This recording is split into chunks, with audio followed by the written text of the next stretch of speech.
Good morning, students. I, Anud Hariwal, welcome you all to the class once again. Children, as you know, we are discussing chapter 1 from Civics, titled The Indian Constitution from your NCERT textbook, Social and Political Life, Part 3. In the last session, we discussed what is Indian Constitution, its three main features, that is democracy, socialism and secularism, and also why do we need a constitution. Let us move ahead with the topic, and in this session we are going to discuss the Indian Constitution key features. The Indian national movement had been active in the struggle for independence from British rule for several decades. So children, this is known to everyone that the Indian national movements have been active in the struggle for independence from British rule for several decades. Now, why were these movements even organized?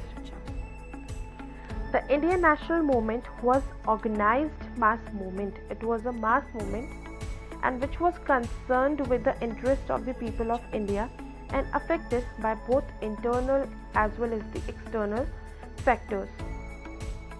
Now this Indian national movement, it also led to the formation of Indian National Congress in 1885 and several other revolts broke out, such as if we talk about the civil disobedience movement, which is also known as the SALT movement or the Dandi March, the non-cooperation movement, and finally all of these led to the Quit India movement, after which India got its freedom.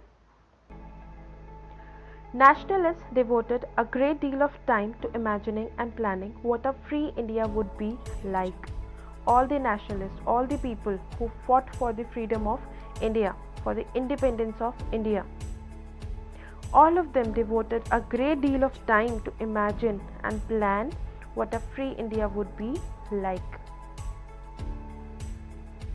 When the constitution was being written, India was going through a turmoil because of partition of India and Pakistan. So children, when our constitution was being written, at that time the partition of India and Pakistan was also going on. Turmoil means a state of great disturbance, confusion or uncertainty. That means when the constitution was being written, India was in a state of great disturbance. The final document reflects a respect for maintaining diversity with preserving national unity along with eradication of poverty through socio-economic reforms. Now the final document that we got, that means the constitution that was finally accepted, it maintained respect for all the diversity and preserving national unity. That means according to it, we have to live in unity irrespective of our religion, caste, anything. That means no discrimination should be there. Everyone has to unite and live in unity. Following are the key features of Indian Constitution. Children, below you can see are the 5 main key features of the Indian Constitution. That is federalism, parliamentary form of government, separation of powers, fundamental rights and secularism. In this session, we are going to discuss 2 of them, that is federalism and parliamentary form of government. Let us begin with federalism first. It refers to the existence of more than one level of government in the country. These are at the state and the central levels. So children, what is federalism? Federalism is a type of government in which the power is divided between the national government and the other governmental units. That means the smaller units of the government. The power is divided between the national government and the other governmental units. This form of government was derived as a compromise of power between the states and the federal government. The goal of federalism is to preserve personal liberty by separating the powers of the government so that one government or group may not dominate all powers. So goal of federalism is to preserve all the personal liberty and we separated the powers of the government so that the government that is dominant it should not dominate all other powers. Citizens are governed by laws and policies made by each of these levels of government. Now, how do the laws and policies work? All the citizens, we as citizens, we are governed, we have to follow all the laws and policies which are made by each level of these government. That means the central government passes a law which will be followed all over the country. That means all the states will follow the same law.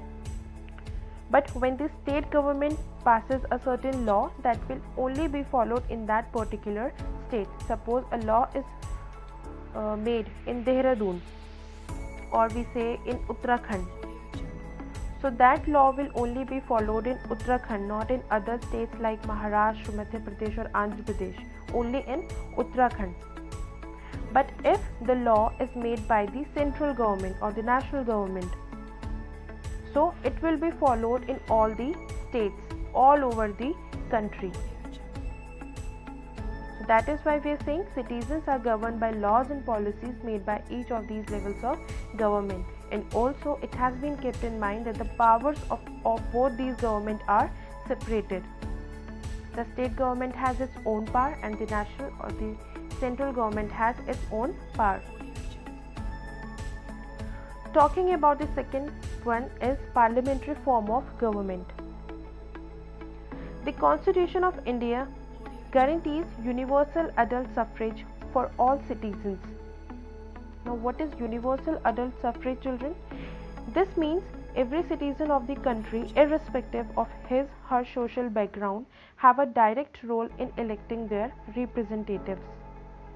That means their caste, gender, no discrimination can be done. Irrespective of their social backgrounds, all the citizens have a direct role in electing their representative. And we elect these representatives through voting. When we vote, our caste, our gender is not seen there. We have equal rights. All the caste, all the religion, every gender has their equal right to vote. When we vote, we select the representatives, and these representatives are selected for the parliament. Representatives are thus accountable to the people in a parliamentary form of government. So these are the people that we hold accountable for the parliamentary form of government. That means these are the people that we are choosing to work for us. The democratic system of government can be divided into the parliamentary and the presidential system based on the relationship between the executive and the legislature. Children, I have already explained you legislature and executive in the last session. If you have any confusion, you can go through the last video once again. Legislature is the part of the government that makes the laws, and executive is the one that implements these laws and take care that these laws are not broken. So, democratic system, this parliamentary system, is divided into two parts, that can be presidential system and the parliamentary system, and it is based on the relationship between the executive and the legislature. In a parliamentary system, executive is a part of legislature. When we are talking about the parliamentary system, the executive is a part of legislature, which implements the laws and plays an active role in framing it as well. That means executive, it will also implement the law and also will play an active role in framing it.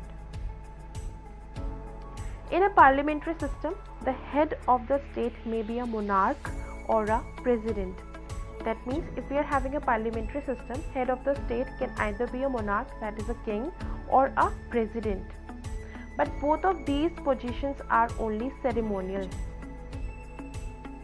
That means they only hold the positions ceremonial. The head of the government, who is generally called as the Prime Minister, is the real head. So who's the real head in the parliamentary system? The Prime Minister is the real head. Thus, all the real executive powers are vested in the Prime Minister. That means most of the powers, all of the powers of the executives are in the hands of the Prime Minister. That is why we have the parliamentary system in our Indian Constitution. So this is it for today, children. We'll continue the topic in the next session. Till then, take care, stay home, stay safe. Thank you.